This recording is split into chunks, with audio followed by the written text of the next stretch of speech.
Well, g'day everyone, and welcome back to the channel. Alrighty, today I am doing the Prepper Challenge, or as it was originally called, the Are You Ready quiz. This was originally done many years ago by Uncle L over at the Bullfrog. So he done it back in 2018, and then it's been revamped lately by Bushcraft Family, who's done it as a 15 question. The original one was 20 questions, and I'm going to go through the 20 questions in honor of Uncle L, and anyone that I call out can then go through and do however many they want. All right, so now, a bit of background first. The whole prepper thing, for me down here in Australia, there's only so much that I can prep for. Because I live in an urban environment, I have probably 50 miles to make it out into the countryside. So it's the whole bug out bag and escaping to the countryside and that sort of thing is just sort of not really a possibility.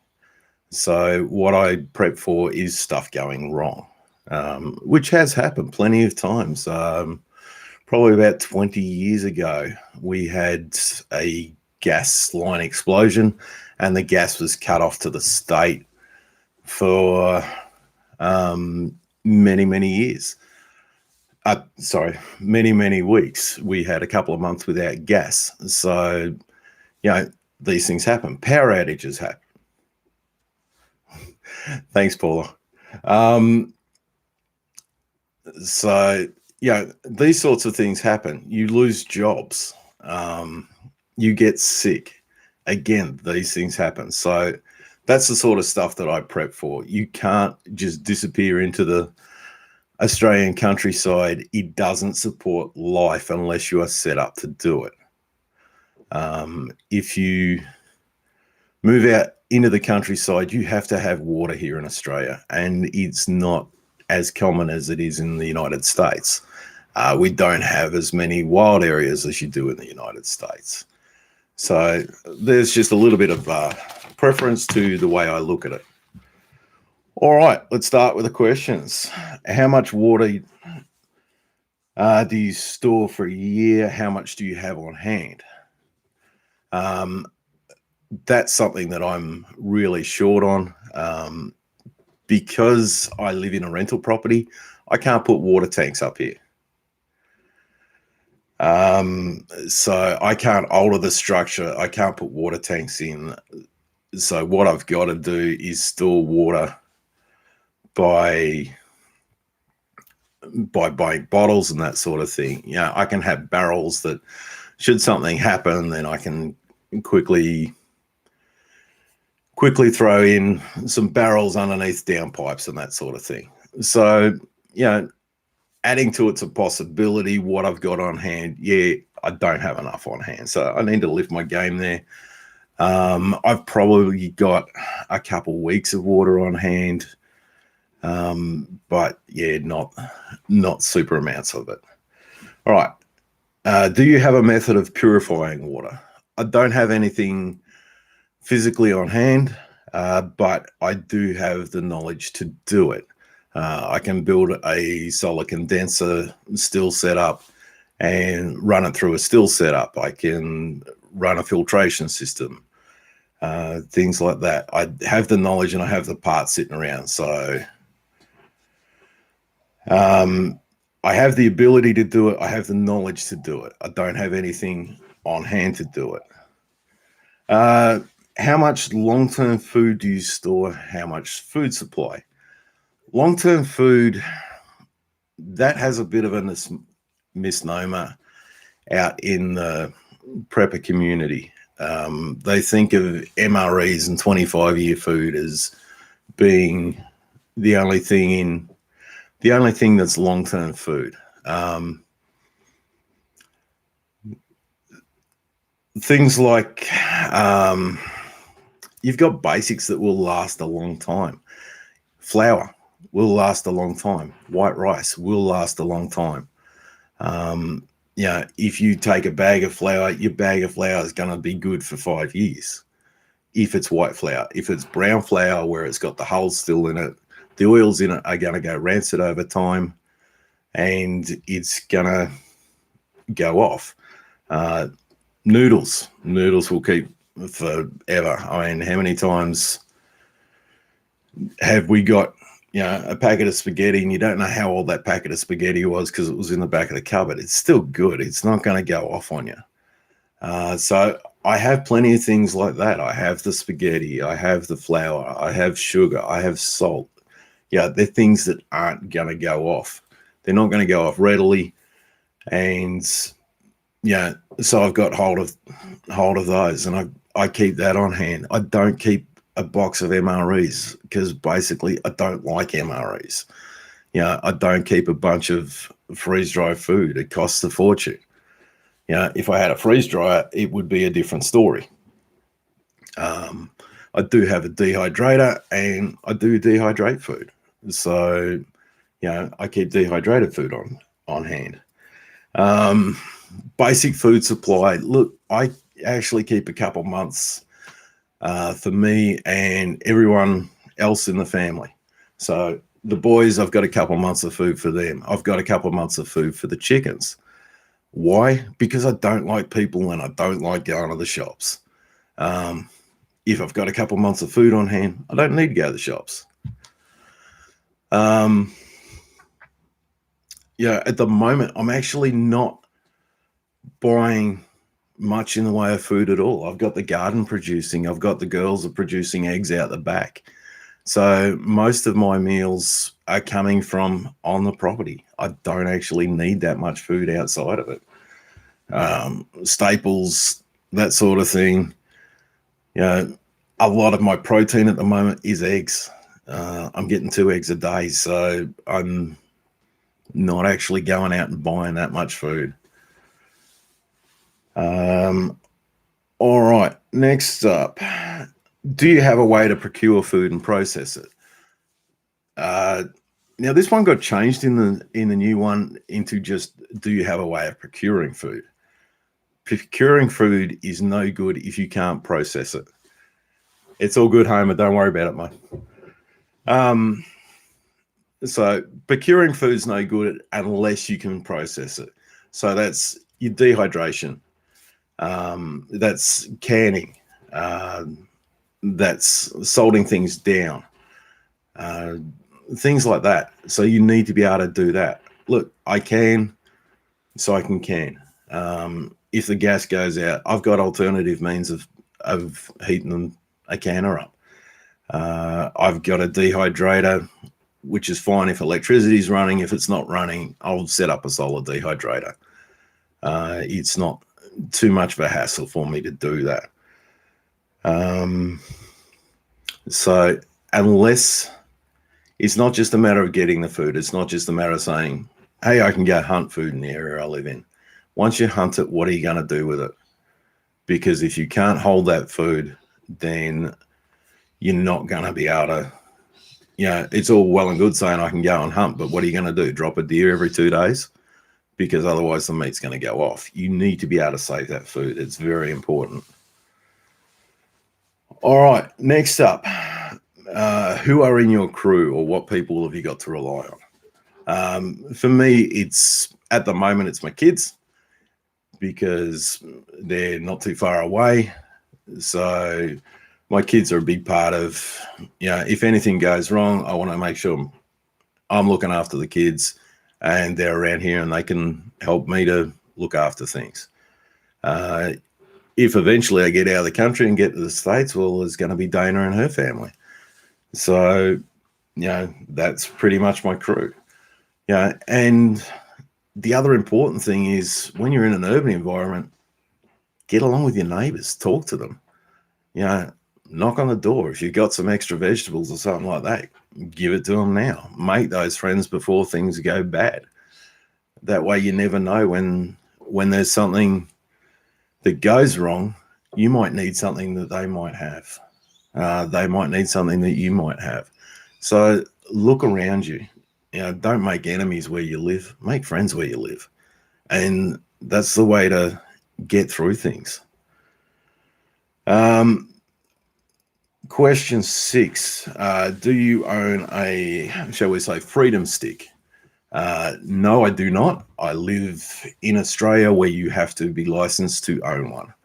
I gave up my license during my divorce and gave up my freedom sticks during that as well, because having it is a great way to get you in trouble if you're going through those sort of personal issues.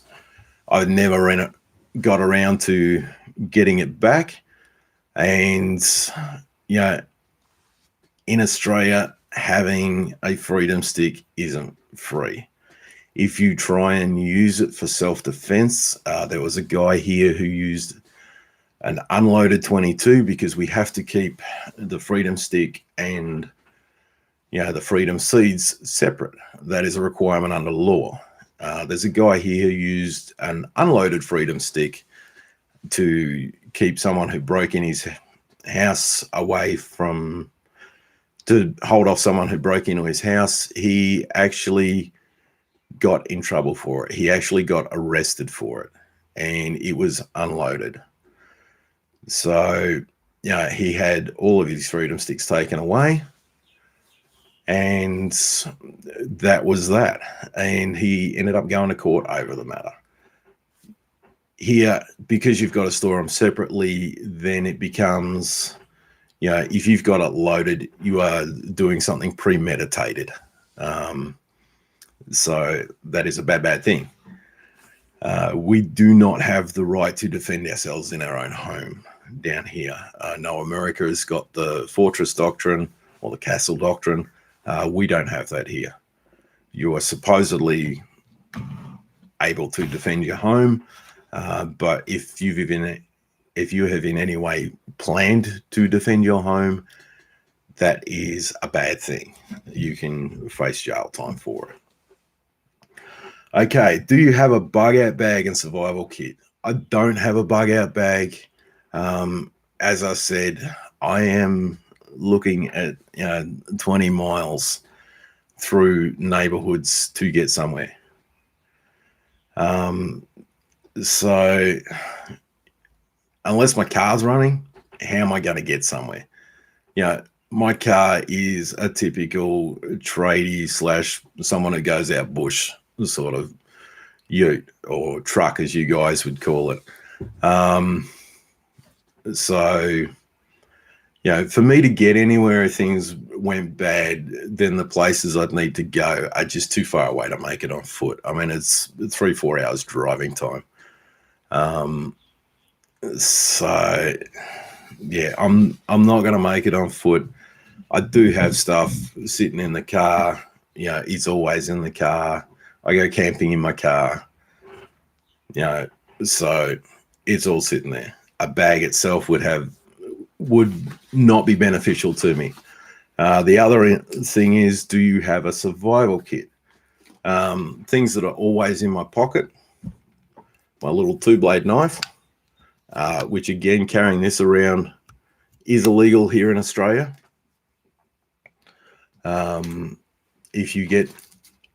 If the police stop you and you have that in your pocket, you have to have a justifiable reason to have that in your pocket.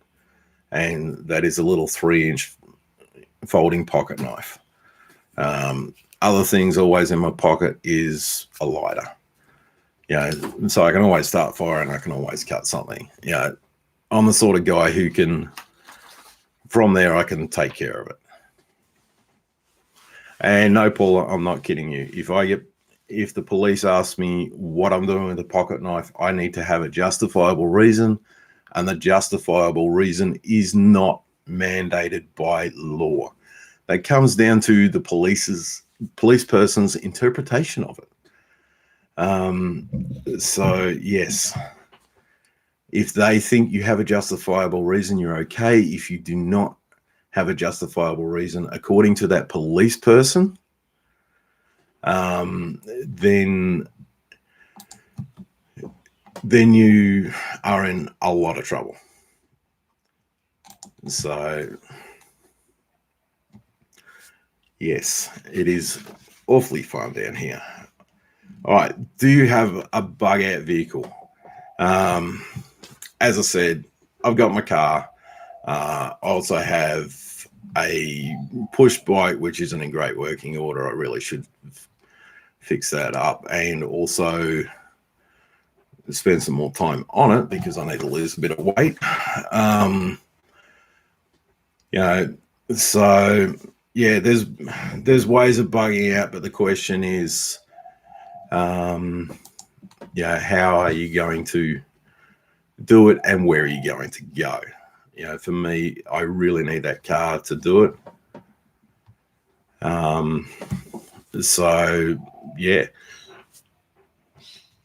All right. Can you generate power? That is something that I need to work on. At the moment, my power generation, that is my power generation. I have a solar torch, which also has a USB charger on it. James, a justifiable reason, brother. Unfortunately, because it comes down to the interpretation of the officer that pulls you over, there's not any great example. If you're out in the country where you've got country coppers and you work farms and that sort of thing, yeah, you're not going to have a problem. If you're in the city, an older bloke like me probably won't have a problem. Because I look a little rough, I may get a bit of a problem. For me to carry some around to say I display my wares because I'm a knife maker and I can bring up images of my knives, that falls into that realm as justifiable, but that depends on the police officer. Thanks, Steve. All right. Yes. Power generation. So yes, at the moment, the only thing I have is this solar torch, and I need to work on some more power. As I said, the things I prep about are more the failure of facilities. So if the power network went down, I've got no backup on that one. So in all reality, I need to look at something in those realms. I tend to be iffy on anything regarding power at the moment, because my plan is to move to the States, which runs on a totally different power system. But I could get something with solar capability and should be able to swap it between 240 and the 220 and 110 that you guys have over there. So it's definitely something I need to look at. So yes, that's something I do need to improve on. Do you have a first aid kit? I'm a knife maker. I have lots of first aid kits. They are scattered all around the house. I don't generally tend to cut myself on my knives, but I grind myself. I burn myself. I do those sorts of wonderful things all the time. So yes, I have lots of things I have lots of first aid kits there all around the house. And David and Darcy, how long's a piece of string? I wish I could tell you an answer as to how long till I get to the States. At the moment, I can't even get over for a visit. And I've got to come over for a visit before we can start moving things forward. So, yeah, I wish I could tell you how long, but I do not know. All right, question 11. Do you have home security? I have. These two mean guard dogs. As you can see, they're absolute killers. I've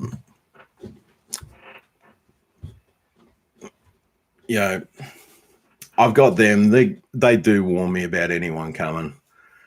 Uh, I'm a knife maker, so as you can guess, there's one or two knives sitting around my house. So, yes, but as I said, defending your home here in Australia comes fraught with danger. If it was a brown matter hits the rotor impeller situation, a different story. But you can't just defend yourself, because you're gonna have to end up defending yourself in court afterwards. And that is a really bad situation. And one of the reasons I don't like Australia. All right. Question 12. Do you have military training? No, I don't.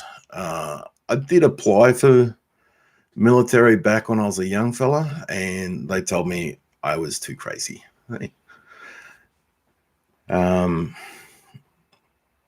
Basically, they said that I need to go have a life before they'd accept me into the military, which would take my life away, which seemed a little bit weird to me. I was a shy and retiring guy as a kid, and they wanted me to be not shy and retiring before joining the military. And it's like, okay.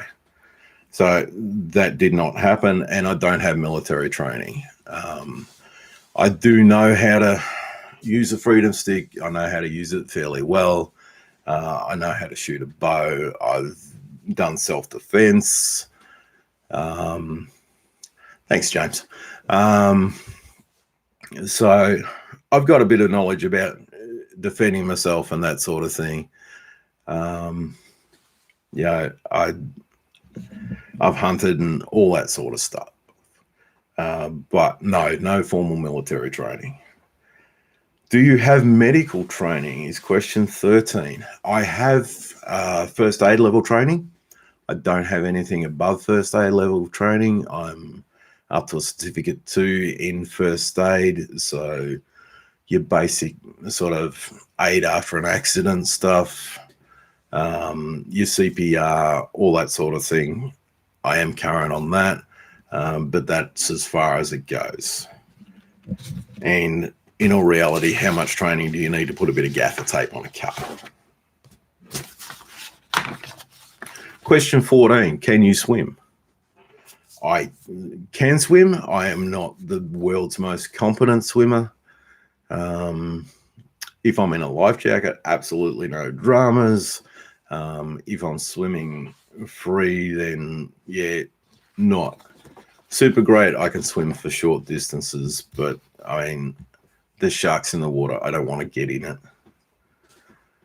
Are you in good shape? I had a car crash, as many people know, about 7 years ago. I have had this shoulder reconstructed 4 times. I've had carpal tunnel surgery on this wrist. I have spinal issues, which I'm going to chiropractor to try and sort out. I'm just about at the end of my physiotherapy. So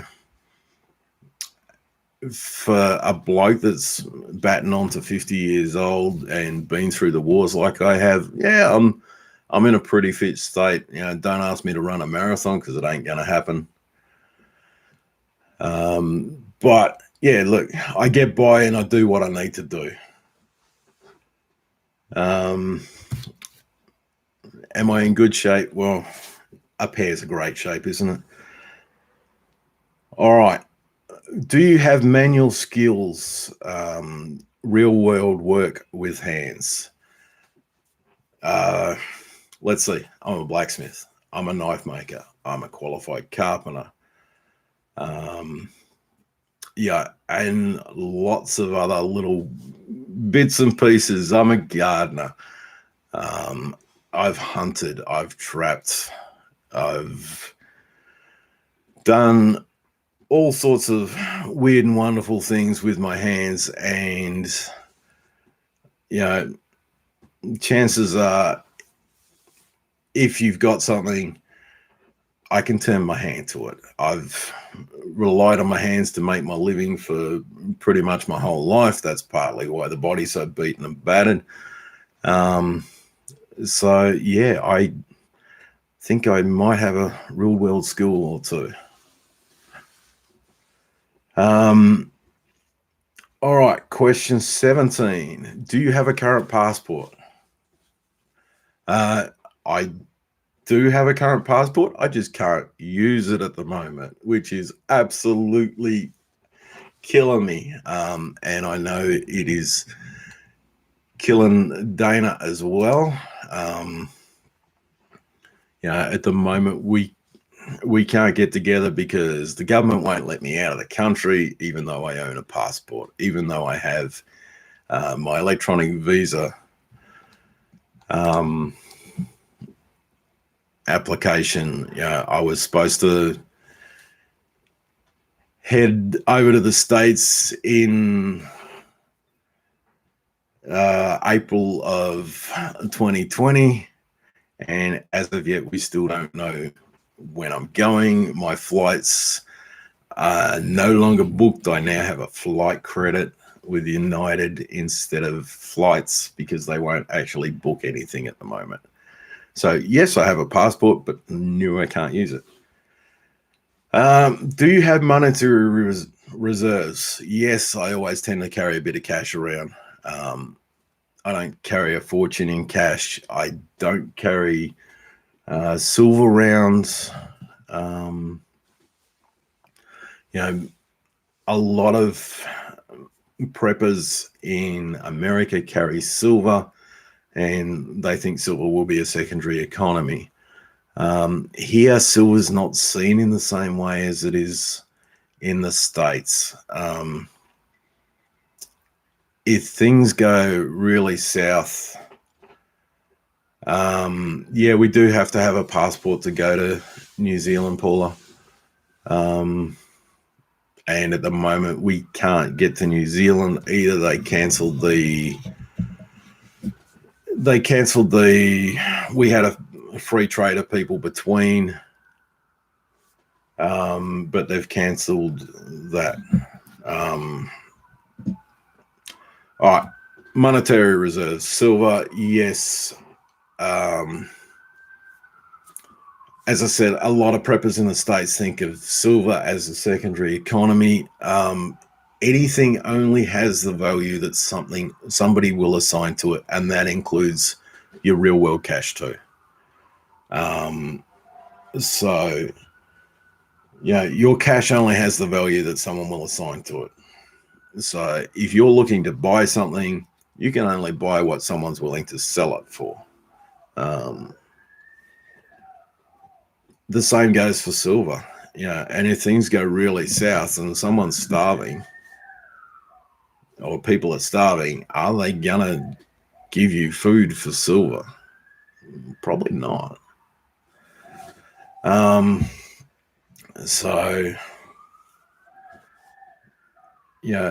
Again, I think if things went really far south, I don't think any sort of monetary thing would have value. Not for a while until things start rising again. I think your skills would have more value. It's just sirens on the freeway. I live right near a freeway, folks, and that sounded like a copper going down the freeway. I don't think money's gonna hold that much value. If things go south, something's only worth what someone's going to pay for it. And if you're really short on something, then someone's not going to trade for it.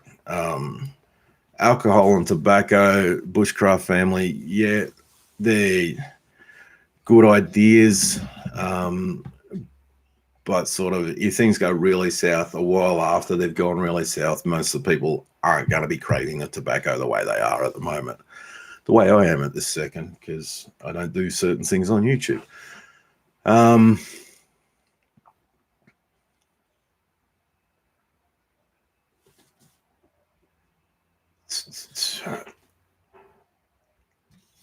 okay, so do you speak another language? Does Australian count as another language? Because I'm pretty sure James is going to say that I do speak another language. And Robert, that's none of your business, my friend.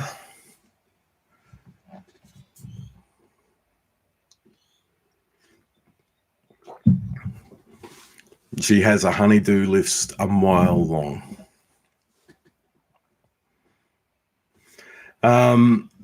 So yes, another language. I speak English. I speak Australian English. I can occasionally understand Southernese because I can understand James's videos every now and again. But yeah, I don't speak French. I don't speak Italian. I don't speak Spanish or anything like that. Do you have a plan? For me, my plan is plans depend on situations. And it depends on what the situation is as to what your plan's going to be. I think plans should always be adaptable. If you live by a rigid plan and this is how it's going to be, you're going to follow this, and this step. What happens if those steps don't work out? You've got to have backups of the plans. I think you need to have a fairly good idea in your head of what you're going to do if things go south. But I think fixing things down to a plan isn't always the best process. As I said, if things go really south, I may head up to my uncle's place, which is around the corner from the good folks at Sweeney's and Bomber Steve. But it's really dry country up there. And, it's hard to make things happen up there if you don't have water. Something failing means I need to, if the gas line's down, I've got gas. I have propane on hand. I have, a little stove and that sort of thing. And that has happened to us in the past. If the power goes down, I don't have a plan. I need to fix that up. So, minor things going wrong, you've got a general idea what's going to happen. I think having a plan means you know exactly what the situation's going to be.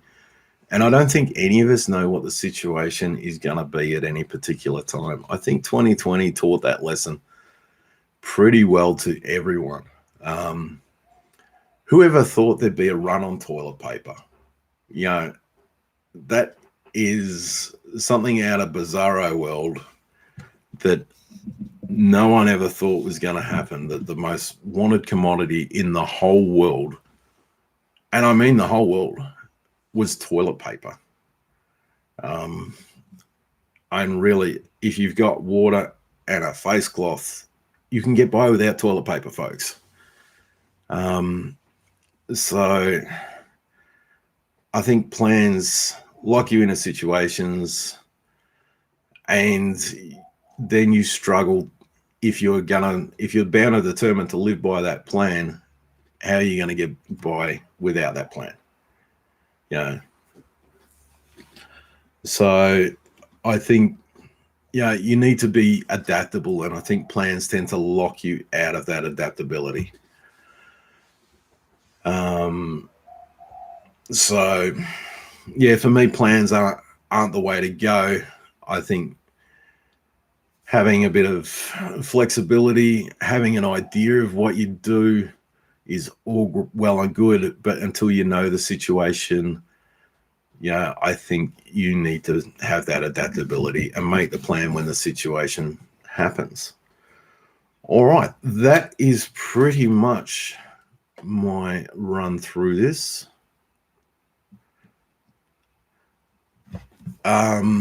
So I'm calling a couple channels out on this one. And folks, if you have any questions, pop them into the chat while I'm doing this. So the people I am calling out on this, would be great if I actually wrote them down. But Sarah in the North has put her hand up to jump forward on this one. So, and down on Boddington Farm, Bibby and Agent have also put their hands up for this one. So they are definitely called out and tagged on this. And if I go to my video details, Terry, City Girl Country Heart, she's another one who put her hand up for this. Now, I was called out by Citizen Guardian, who's a prepper channel.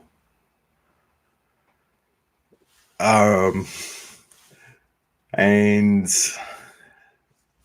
yeah, he's a prepper channel. He's part of my Down Under team for Shed Wars.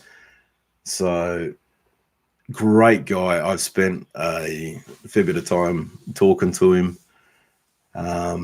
Absolutely awesome guy. So go check his stuff out. As I said, this round of the questions has come from Bushcraft Family, who's in the chat today. Go and check them out.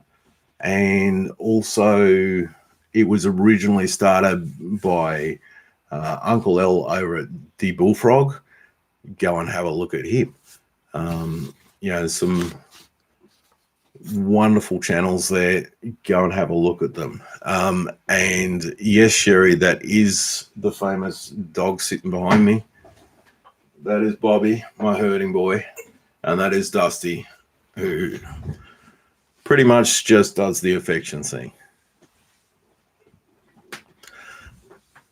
So, do we have any other questions on, on prepping, on anything else? I'm more than happy to answer anyone's questions. I am an open book. Yeah, well, he's a bit lazy at the moment, Sherry. And it's Sunday morning. It's relaxing time. And Dusty's been a good brother and washing his ear.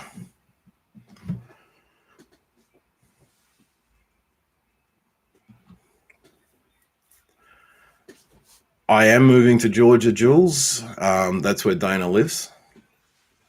But I need to be able to get across there. We need to be able to meet in person. At the moment, our relationship has purely been online. We talk daily, with video chatted many, many, many times. Basically we live our lives together as we can while still being apart. The Florida shirt on me, mate, is a Lala Farm shirt. So yes, I will be moving to Georgia, but we have to be together before we can move it forward. It's all good, mate. I was just finishing the explanation. I didn't want to stop in midstream.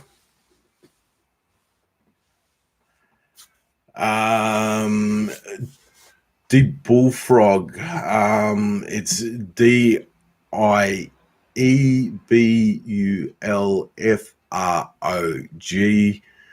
79.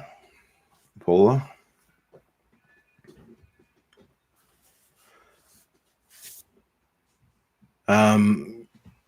But yeah, the shirt is my winnings from the Meatloaf Wars. That's it. Single L.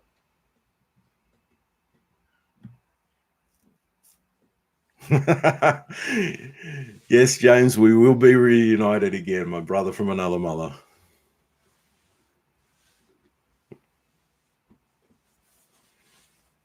Thank you very much. Come on, Homestead.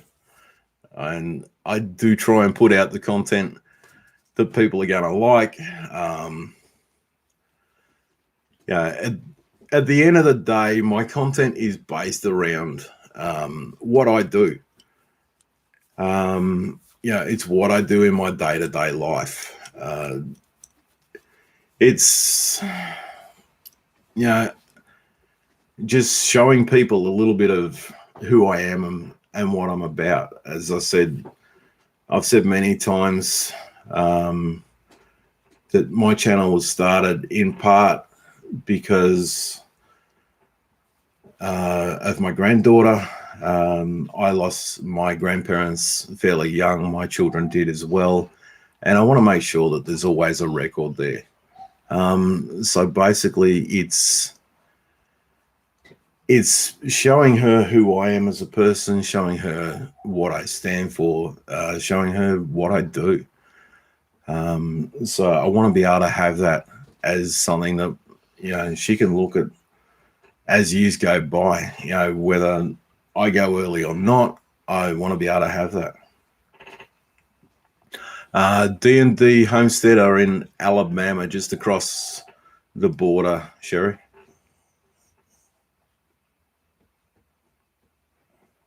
Yes, as I said, Dusty's my affection dog.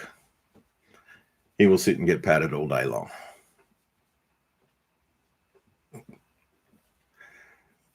Go on. No, that's enough. Go sit there. Good boy.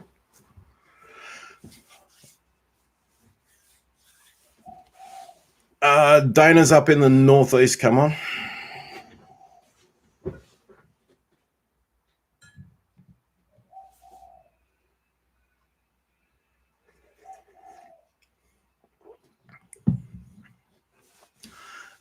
Both my boys listen fairly well. Bob has a bit of a issue listening when there's sheep in front of him. So yes, we need to work on that a bit more. He needs a bit more exposure time with sheep. How did I meet Dana? We actually met on a Facebook group, a single homesteaders Facebook group. So, and trust me, you have not met freaky people until you join one of those groups. And both of us were about to jump out of it, and we stumbled across each other, and things have gone wonderfully from there.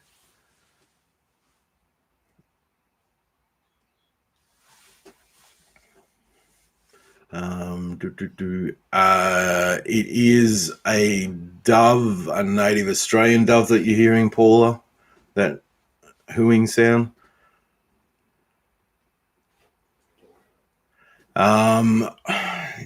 Wendy at Spitfire Red, I have no idea when our restrictions are going to lift. We can get a business exemption for traveling, but it's sort of up and down as to whether I get it or not. Plus lots of restrictions still about whether we can or can't travel. Julianne, you're fine. As I said, I'm an open book. If you want to ask the questions, you can ask the questions. We spoke to each other Christmas Day American time in 2019. So, it's been over a year that we've been speaking together. And if you think about, how many relationships start and get a heck of a lot more serious before that year mark, because we can only talk, I think that's a wonderful addition to being in a relationship, until you get to the point where it gets frustrating because you can only talk. You get to understand each other a whole lot better when there's no other sort of considerations, when you can't do anything else but talk. You have to You have to talk to each other. You have to build that relationship. So yeah, that's all you're left with. You have to talk together. You have to build that relationship, and you can't take any sort of physical intimacy and make things easier. So you have to truly build a relationship by communicating with each other.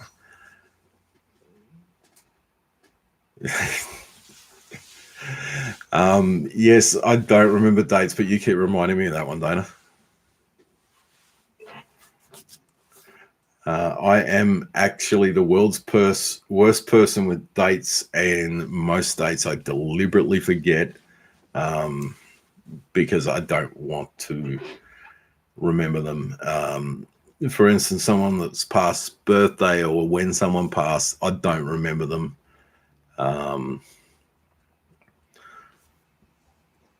Yeah, I don't think about celebrating when someone went.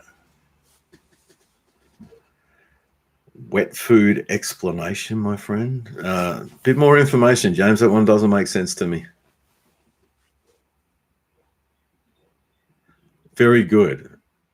Man. All right. Spell check's having troubles with you today.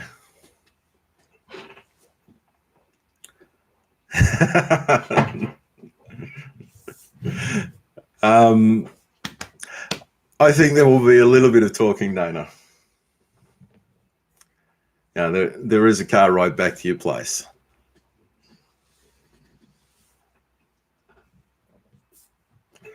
Women have excellent memories as opposed to us guys. They've got like this Rolodex in their head,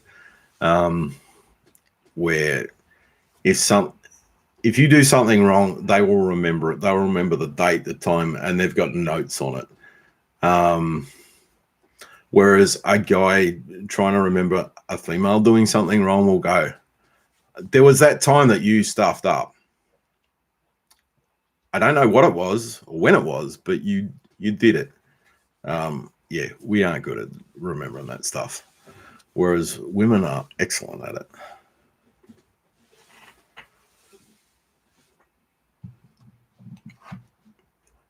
I'm not blushing. I just have a darker complexion. Yeah.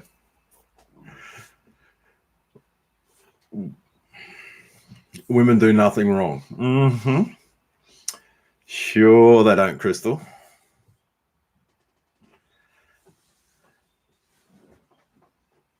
Hey, Don, how you doing, mate? But yeah, look, I think communication is very much key. The great thing is that we've built that communication, and it's a matter of us keeping it going. So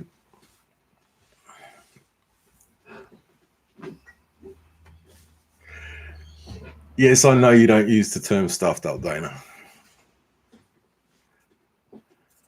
But I was being polite, and the other term that came to mind wasn't so polite.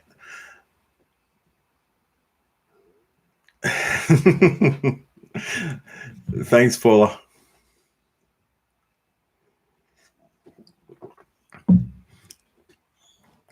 But no, we did have a motel booked a little bit out of Atlanta. And yeah, again, with everything else that's gone.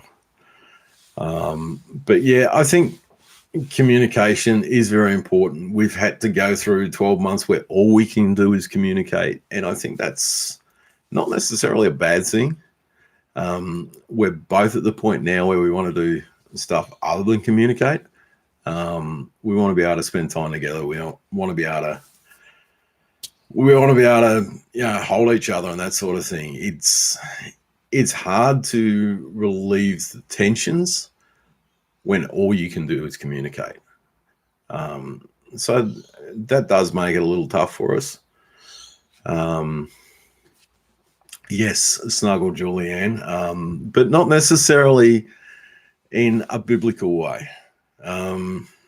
just spending some time with each other, being able to look each other in the eye, being able to touch hands, that sort of thing. That would help to take away tension, and people who are with each other all the time don't actually understand that the way that you can relieve the tension by being able to touch the other person. When you can't touch the other person, it is really hard to relieve that tension. You actually have to talk it through. Dana, please behave. All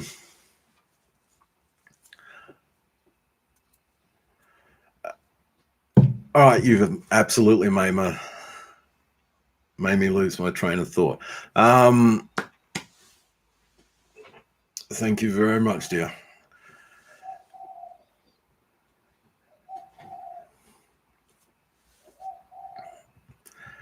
Oh, goodness.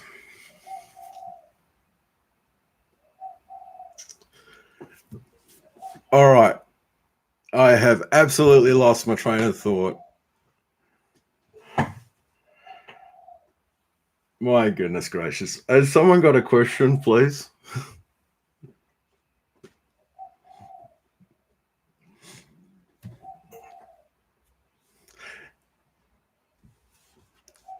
Yeah, thanks, Sherry. I know you will.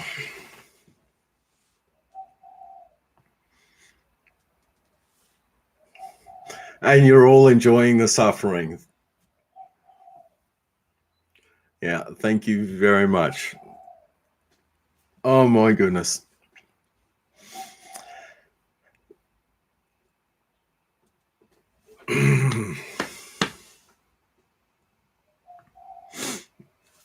Yeah, you don't actually want to know what's on my mind right now. I'm desperately trying to pedal water here. It's like a duck, the legs are going 90 miles an hour. Trying to come up with a topic to move it away.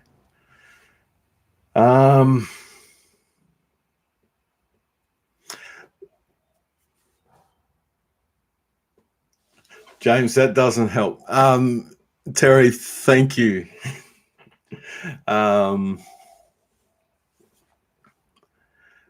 Yes, the garden is going awesome. I done a big cleanup of it yesterday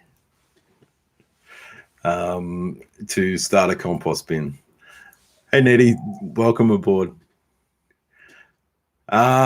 I don't use anything other than masculinity to fertilize the beard, Shane. That's it, mate. You're just being masculine and virile, which is why Dana threw me so much. And Wendy, yes, we FaceTime and scope each other. Putting the hand on the screen, I don't know that it's going to help.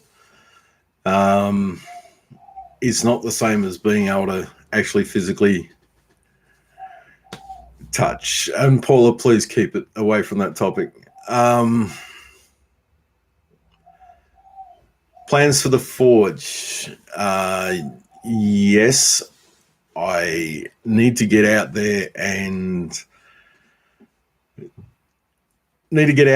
get my power hammer running. I've got it in place, but I haven't got it running as of yet.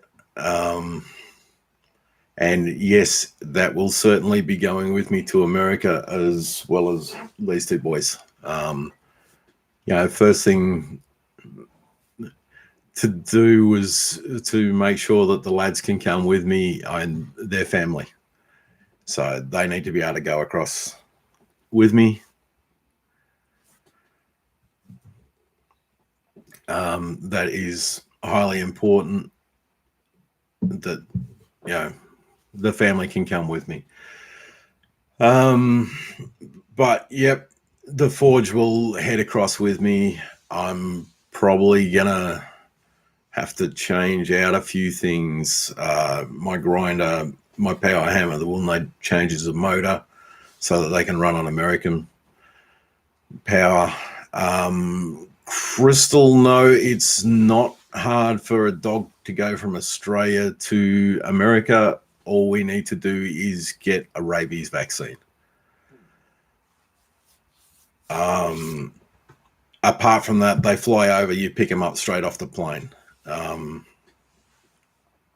So, yeah, it's pretty simple for a dog to go from Australia to America. Coming back is a totally different thing. So, got to be committed because the kids can only go one direction. But yeah, all of my gear will be going over there.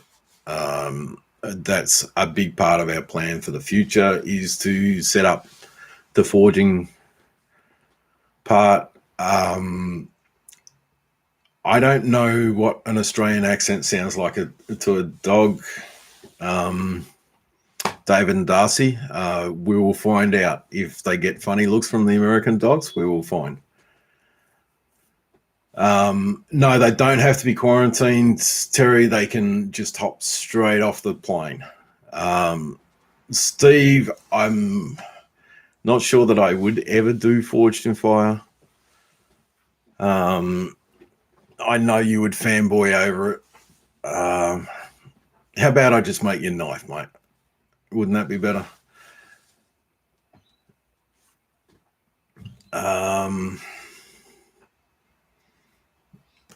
I'm still recovering from Dana. Darling, thank you very much for that. You pain in the butt.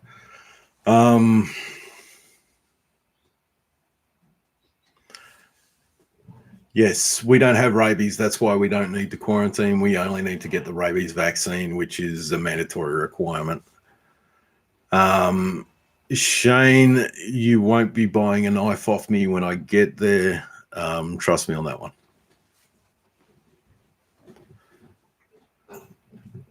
There is other things happening.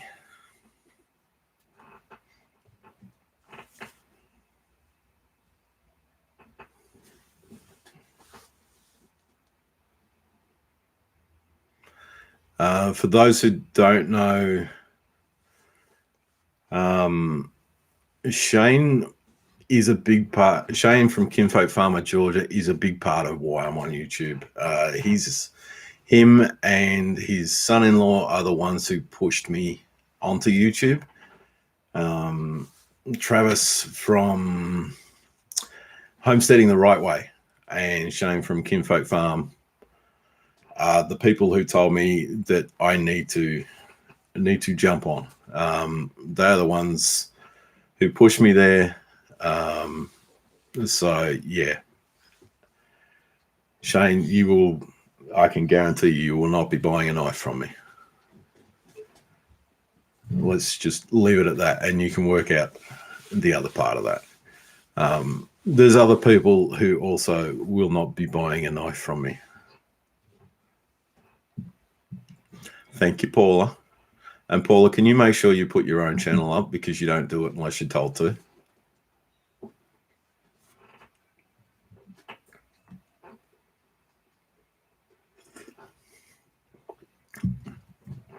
Go and check out Paula. Absolutely awesome person. She was the person when I first done a live stream. She was the person that I asked to do it. She is one of the best mods in the game, and an awesome friend. Lots of fun. We stir each other. Thank you, Paula. Bomber, who's also a mod, absolutely fantastic guy. We mod a lot of channels together. So yeah, and he probably does it better than me. He used to refer to me as being the best, but my goodness, he is good.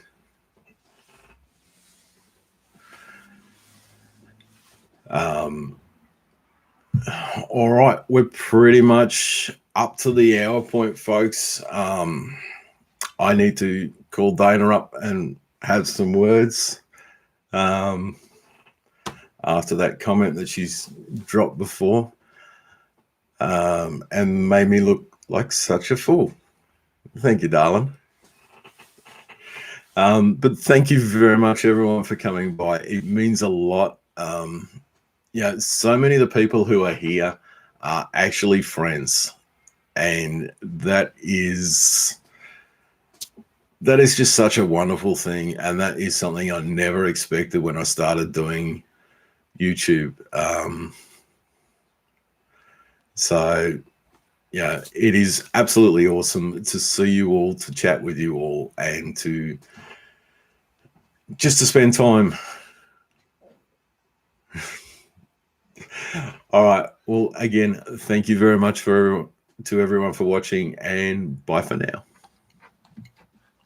If I can end the stream. Where's my mouse gone?